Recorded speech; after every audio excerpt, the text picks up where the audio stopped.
This meeting is being recorded.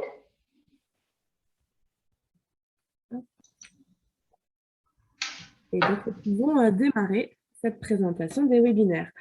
Alors, tout d'abord, côté technique, je vous remercie pour l'instant de bien vouloir laisser votre micro et votre caméra coupés. Nous pourrons échanger ensuite lors d'un temps de questions-réponses en fin de présentation. Et à ce moment-là, vous pourrez lever la main virtuellement pour qu'on vous donne la parole. Donc, il y a le petit icône réaction, lever la main pour bien qu'on voit votre intention de participer. Ou encore, vous pouvez poser vos questions directement via le chat. Donc, on a une demi-heure devant nous. J'interroge mes collègues du regard pour voir si c'est bon, si je prends la suite. Très bien. Donc, dans un instant, effectivement, je laisserai la parole à mes collègues chargés de projet qui présenteront les objectifs et les contenus de ces webinaires. Mais avant cela, il me semblait important de pouvoir rappeler le contexte plus global de ces actions. Alors, j'excuse effectivement Marion Elissalde au niveau de l'Agence régionale de santé qui doit avoir un empêchement, effectivement, qui devait introduire ce temps. Mais du coup, je passe directement à la présentation de l'IREPS. Donc, l'IREPS, c'est l'instance régionale d'éducation et de promotion de la santé. Donc, nous sommes une structure associative présente sur l'ensemble de la Nouvelle-Aquitaine à travers 12 antennes départementales. Nous sommes reconnus comme portant des missions de service public et principalement financés par des fonds publics, et en particulier les fonds de l'Agence régionale de santé. Donc, nous nous intéressons à la santé au sens large et positif du terme, en incluant des dimensions notamment de santé mentale, de vivre ensemble, de bien-être global, tout ça dans un objectif de réduction des inégalités sociales de santé. En ce sens, nous portons donc des projets autour de diverses thématiques de santé, mais nous accompagnons aussi tout acteur qui souhaite porter des projets autour de la santé et du bien-être et développer aussi ses propres compétences. Donc pour ça, nous mettons à disposition des outils pédagogiques dans nos centres de ressources documentaires. Nous proposons aussi de la formation ou encore de l'appui méthodologique. Donc, toute personne peut nous solliciter pour bénéficier de nos services. Donc, voici sur cette diapo, effectivement, un panel des activités que nous proposons. Et si vous souhaitez en savoir plus, je vous invite à consulter notre site Internet. Voilà. Également, peut-être mes collègues pourront vous partager aussi la plaquette de présentation de l'IREPS et nos contacts dans le chat directement. Voilà, je vois que c'est déjà fait. Donc, depuis une dizaine d'années maintenant, j'essaie de revenir. Voilà. L'ARS finance le programme Nutrition et Petite Enfance, donc, que nous développons à la fois auprès de crèches, de micro-crèches, des relais petite enfance, voilà, toute structure finalement qui agit autour du mode de garde de la petite enfance. Tout ça afin de créer une cohérence entre les recommandations du PNNS, les habitudes familiales et les pratiques des professionnels de la petite enfance. Donc, dans le cadre de ce programme, nous intervenons directement sur site auprès des équipes. Et puis, nous proposons également un temps d'échange avec les familles pour clôturer le projet. Donc, voici les principaux sujets que nous abordons lors de ces rencontres. Donc, les recommandations nutritionnelles actuelles, les postures éducatives favorables ou encore l'élaboration des repas. Mais vous voyez dans le nuage Neuvemos que ça peut être aussi plus complet. Donc, si vous êtes intéressé, surtout n'hésitez pas à prendre contact avec l'antenne de votre département. Voilà, nos coordonnées sont accessibles à la fois sur la plaquette ou bien directement sur notre site Internet.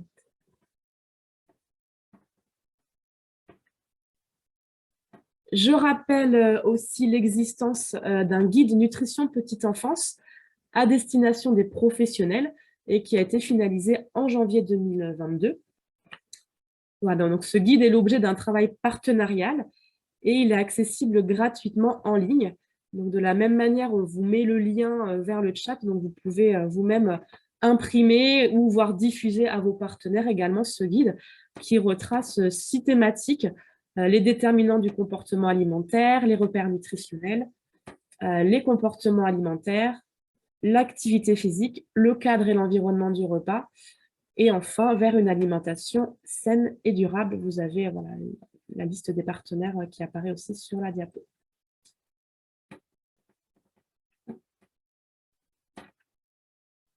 Et également, effectivement, le lien, je l'avais remis également sur le diaporama si vous souhaitez y accéder. Juste pour info, il y a un format PDF qui est facilement imprimable.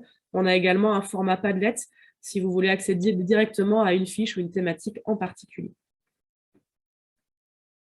Donc, pour nous, cette période de crise sanitaire a été l'occasion de nous adapter et de développer de nouvelles modalités d'accompagnement, au-delà effectivement de ces propositions sur site. Et donc, l'an dernier, nous avons ainsi proposé un premier webinaire à destination des familles. Donc, l'idée, c'était d'aller vers un public que nous ne touchions pas forcément lors des rencontres physiques. Et nous avons donc cette année souhaité réitérer l'expérience en l'étoffant. Donc, mes 2 collègues vont maintenant vous présenter les 2 webinaires que nous proposons sur cette fin d'année 2022.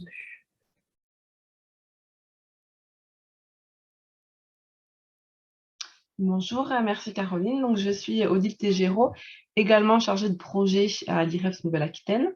Comme on vient de vous l'indiquer, nous allons proposer à nouveau cette année le webinaire intitulé L'alimentation du jeune enfant, qui aura donc lieu le mardi 8 novembre de 20 h à 21 h. Ce webinaire, tout comme le second que vous présentera ma collègue Stéphanie, s'adresse aux parents d'enfants de 0 à 3 ans.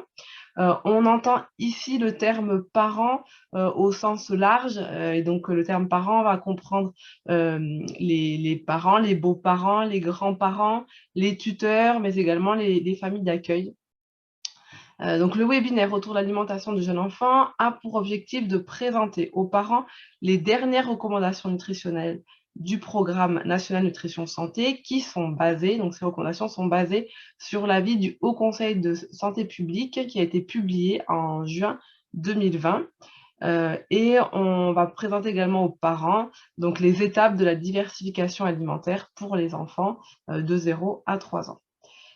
Donc, ce webinaire sera également l'occasion d'aborder les facteurs qui influencent les comportements nutritionnels chez les tout-petits. On abordera également la notion de néophobie alimentaire, les questions de respect des signaux de faim et de satiété. Et puis, nous donnerons des exemples de composition de repas en fonction des tranches d'âge des enfants. Donc, nous souhaitons que ces webinaires soient un maximum participatifs malgré le fait que ce soit en ligne. Donc, pour ce faire, on propose des quiz qui sont proposés aux parents donc, afin de dynamiser ces temps d'échange. Et puis, nous allons également réserver environ une trentaine de minutes pour que les parents puissent directement poser leurs questions dans le chat et nous pourrons y répondre en direct.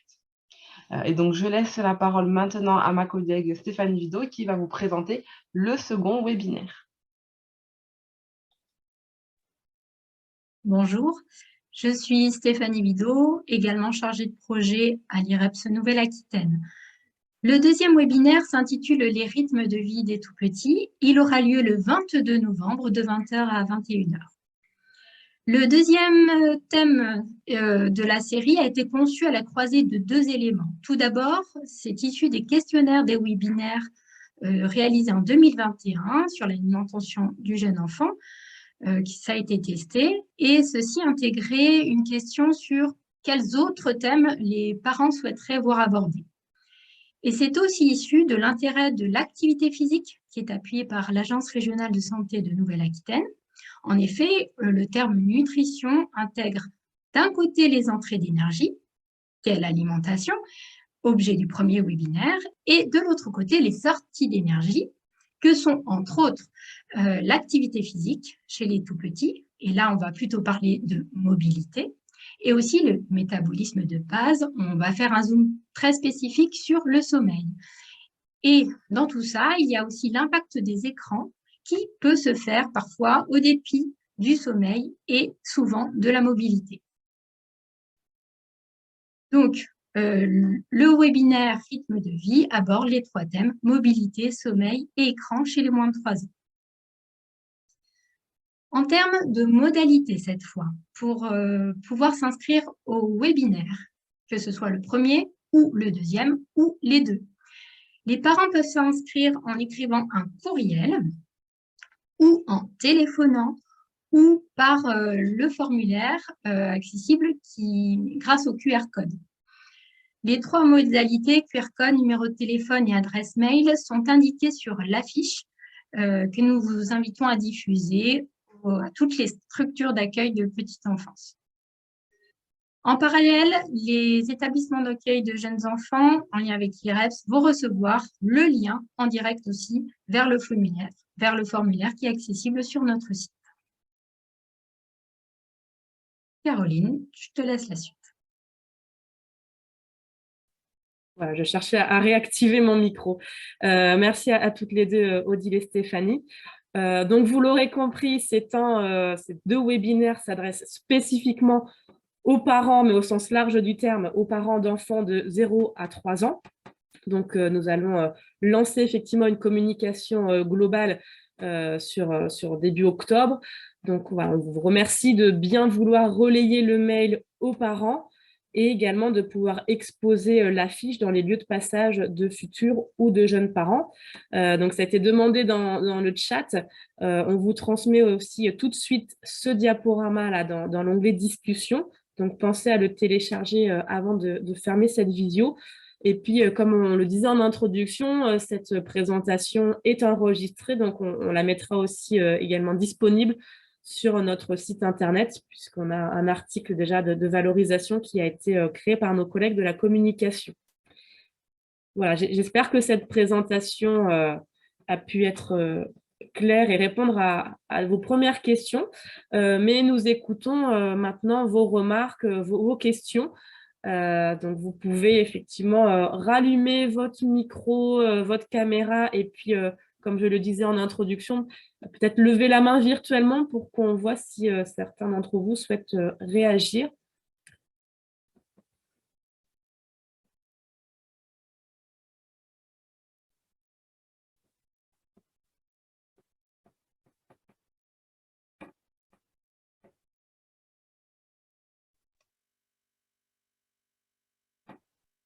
Je laisse peut-être un petit moment de réflexion.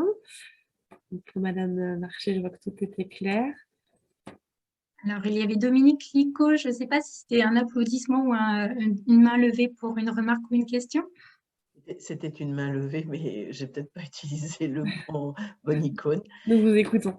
Donc, effectivement, c'est très clair. Donc, étant sur la maternité d'Angoulême avec un service de pédiatrie et de néonat, j'ai déjà lancé la création des affiches et de flyers pour donner aux parents avant la date des webinaires pour qu'ils puissent se connecter. Donc, je vous en remercie. Est-ce qu'on peut se connecter nous aussi? Alors oui, en tout cas, la cible prioritaire, c'est effectivement les parents. Mais si vous êtes disponible et que vous souhaitez participer, effectivement, on ne refuse personne. Voilà, il y aura effectivement l'année dernière, on s'était rendu compte que dans les participants, dans les commentaires, dans les attentes, on avait perçu qu'il y avait certains professionnels. Donc, voilà, ce n'est pas la cible prioritaire. Vous verrez effectivement qu'on reste sur des choses assez simples qui peuvent être abordées quand vous êtes vous-même déjà professionnel de santé. Mais là, dans le formulaire d'inscription de cette année, justement, pour qu'on ait un peu cette visibilité-là, on a demandé à pouvoir cocher si effectivement je suis un parent ou je suis un professionnel de la petite enfance, éventuellement un professionnel de santé. Mais vous pouvez effectivement aussi vous connecter avec plaisir. Je pense que dans mes équipes et moi-même, j'avoue, je suis intéressée. Et il y aura peut-être des infirmières ou des sages-femmes ou des puéricultrices ou des aides-soignantes qui auraient envie de se connecter parce que je pense que ça aussi, ça leur permettrait d'avoir peut-être une remise à jour récente avec des données récentes. Ça pourrait être intéressant. Après, effectivement, s'il y a des besoins complémentaires auprès des professionnels, Voilà, il faut qu'on puisse aussi le réfléchir ensemble, voir s'il y a un accompagnement sur site qui peut être proposé, selon quelle modalité. Voilà, on a ce programme nutrition petite enfance qui, pour l'instant, s'adresse plutôt au mode de garde, mais on peut imaginer éventuellement l'étendre aussi pour des professionnels de maternité, de maisons de santé, etc. Ou alors même penser à le faire rentrer dans un autre cadre. On a des projets qui accompagnent plus spécifiquement ces professionnels. Voilà, ça peut se réfléchir et se construire ensemble s'il y a des besoins plus particuliers, puisque vous le verrez, hein, comme le disaient mes collègues, c'est une demi-heure de présentation assez descendante. C'est vrai que quand on fait nos interventions sur site auprès des professionnels, on va plus loin, on est sur une démarche participative où on amène les équipes à réfléchir, à co-construire pour réajuster avec ces nouvelles recommandations. Là également, sur les webinaires, on va être vraiment sur les recommandations. Quand on est sur des accompagnements sur site, on va aussi sur la question des postures, de l'accompagnement, de la communication derrière. Voilà. Ça peut être effectivement une première porte d'entrée, ce webinaire, mais si vous percevez des besoins complémentaires, n'hésitez pas à revenir vers nous. Merci beaucoup. Je vous en prie. Caroline, il y a une question de Caroline Carrière. Bonjour Caroline. Bonjour. Donc là, des parents d'enfants plus grands ayant des difficultés avec l'alimentation de leurs enfants peuvent-ils trouver des éléments de réponse selon nous? Je vais essayer de réfléchir aussi. Caroline, tu parlais plutôt des enfants qui ont des surpoids, du coup, les enfants que vous accueillez au REPOP? Non, pas forcément en surpoids, mais voilà, des parents qui peuvent avoir des enfants, je sais pas, de 5-6 ans avec beaucoup de néophobie alimentaire ou des difficultés à faire goûter ou à introduire des légumes ou des choses comme ça, sans forcément qu'il y ait une problématique de surpoids. Donc, c'est vrai que là, l'objectif du webinaire, on va être davantage quand même sur les principes de la diversification, donc chez les plus jeunes. On aborde les questions effectivement de néophobie alimentaire. Après, ce sera peut-être plus dans les échanges qu'on va avoir en deuxième partie, que les parents pourront évoquer leurs difficultés. Ce ne sera pas forcément effectivement dans la partie de présentation, où on pourra que l'on pourra apporter des réponses bien précises pour ces parents qui peuvent rencontrer des difficultés, mais plus après dans les échanges en suivant. Après, on est bien quand même sur la tranche d'âge plutôt 0-3 ans. Oui, les recommandations, effectivement, ciblent bien cette tranche d'âge-là. Voilà. On ne pourra malheureusement pas, sur un format webinaire, aller aussi loin et décortiquer des situations, réfléchir aux freins ou aux leviers pour travailler justement sur la néophobie alimentaire, sur l'éveil au goût. Ça, c'est ce qu'on fait plutôt physiquement. Sur un webinaire, on va pouvoir donner quelques pistes, quelques clés, mais on est vraiment focalisé plutôt sur les recommandations donc nutritionnelles. Voilà, pour le premier webinaire, en tout cas, et rythme de vie pour le deuxième. J'ai vu également... Merci, pardon, Caroline. J'ai vu également une question d'un monsieur qui ne voit pas le lien vers l'inscription. Alors, c'est normal. Pour l'instant, vous avez envoyé un mail à vous, partenaires. On va renvoyer une communication plus globale encore, où effectivement, donc vous serez associés encore une fois, où là, il y aura à la fois l'affiche, plus effectivement le lien vers l'article et vers l'inscription. Pour l'instant, l'inscription, effectivement, vous voyez derrière moi, on peut scanner ce petit QR code, mais vous aurez le lien également dans le prochain mail que vous allez recevoir. Caroline, on nous demande si les webinaires sont également adaptés aux assistantes maternelles. C'est un petit peu la même réponse que j'ai pu faire, c'est qu'effectivement, encore une fois, on s'adresse prioritairement aux parents, on reste sur de l'information générale, simplifiée autour des recommandations nutritionnelles. Donc, encore une fois, ça peut être potentiellement une première porte d'entrée pour des professionnels et après voir s'il y a le besoin d'approfondir, à proposer un accompagnement sur site. Voilà, les accompagnements sur site qu'on fait auprès des assistantes maternelles, donc c'est pour l'instant on l'a appelé encore Nutri-RAM, même si je sais que ça s'appelle plus des RAM mais des relais petite enfance désormais, on propose 2 temps de 2 heures auprès des professionnels. Donc, et là, effectivement, on part de l'échange de pratiques, de la co-construction de repères, poser nos représentations sur les sujets. Voilà, donc encore une fois, elles peuvent y participer, peut-être le relayer pour qu'elles-mêmes transfèrent aux parents. voilà, ça peut être l'occasion pour vous, si vous êtes animateur d'un relais petite enfance, de pouvoir recueillir s'il y a des besoins à ce sujet-là. Actuellement, le programme nutrition en petite enfance, on le développe sur quasiment tous les départements. On est sur une dizaine de départements sur 12, avec des choses qui peuvent bouger d'une année sur l'autre. Donc, voilà, sur 2023, n'hésitez pas à nous faire remonter encore une fois des besoins d'accompagnement sur site aussi. Du coup, Madame Barra, vous êtes sur quel département? Le 32. J'ai- La Gironde, du coup. Donc, on a notre collègue, effectivement, le programme se développe en Gironde depuis plusieurs années. Il y a une autre question sur est-ce que les webinaires seront disponibles en podcast sur le site, sur notre site? Alors, c'est en réflexion. On n'a pas encore tout à fait acté en fait à ce sujet. Ce qui s'est fait l'année dernière, c'est qu'effectivement, les webinaires étaient enregistrés et on les diffusait aux personnes qui avaient participé, mais aussi aux personnes qui s'étaient inscrites et qui s'étaient désistées, qui avaient montré en tout cas un intérêt pour les webinaires et qui malheureusement n'avaient pas pu y participer. Après, nous, on se questionne effectivement en interne à savoir est-ce que ce format webinaire est diffusable voilà, au grand public tel quel. On imagine peut-être faire un autre format d'une présentation, d'un tuto qui serait peut-être plus adapté pour une diffusion. Voilà, là, j'ai des petits doutes, moi, personnellement, sur le fait que des personnes a posteriori viennent visionner, enfin, en tout cas des parents, parce que nous, on est dans le milieu professionnel, on le fait, mais est-ce que des parents a posteriori vont aller regarder une visio d'1 heure où ils ne vont pas pouvoir interagir? Voilà, en tout cas, peut-être qu'on réfléchira à un autre format plus adapté. Là, je ne peux pas vous donner une réponse claire et franche aujourd'hui, j'en suis désolée. Et du coup, pour faire du lien, Caroline, on nous demande si, il y aura toujours des réunions en présentiel. Donc, effectivement, dans le cadre de notre programme nutrition et petite enfance, nous accompagnons donc des structures d'accueil de la petite enfance, donc soit voilà, type crèche ou relais d'assistante maternelle.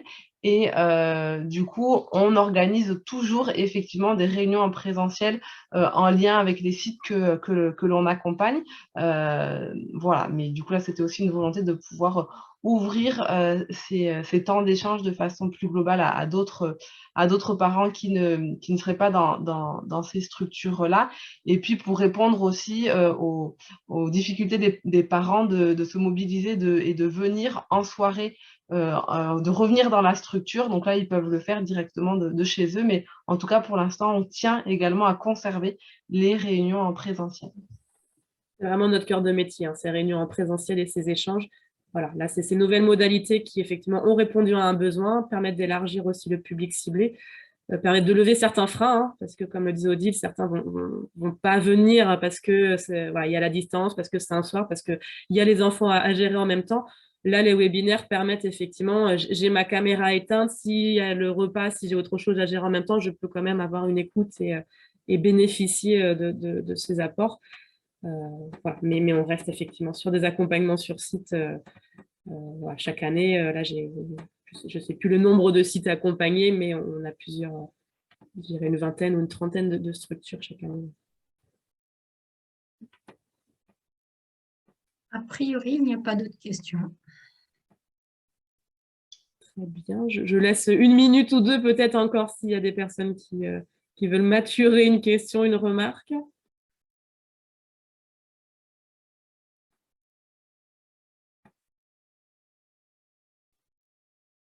Bonjour, il y a quelqu'un qui vient de se connecter a priori.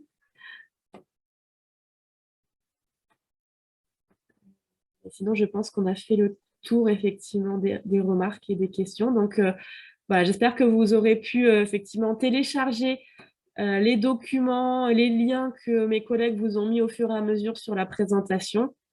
Puis encore une fois, vous la retrouverez, pour ceux qui n'ont peut-être pas entendu, vous la retrouverez en ligne sur notre site internet si vous voulez la diffuser à des collègues qui n'auraient pu être présents aujourd'hui. Comme il y a une question sur remettre la présentation, je vais le faire tout de suite. Je vais la mettre dans le chat.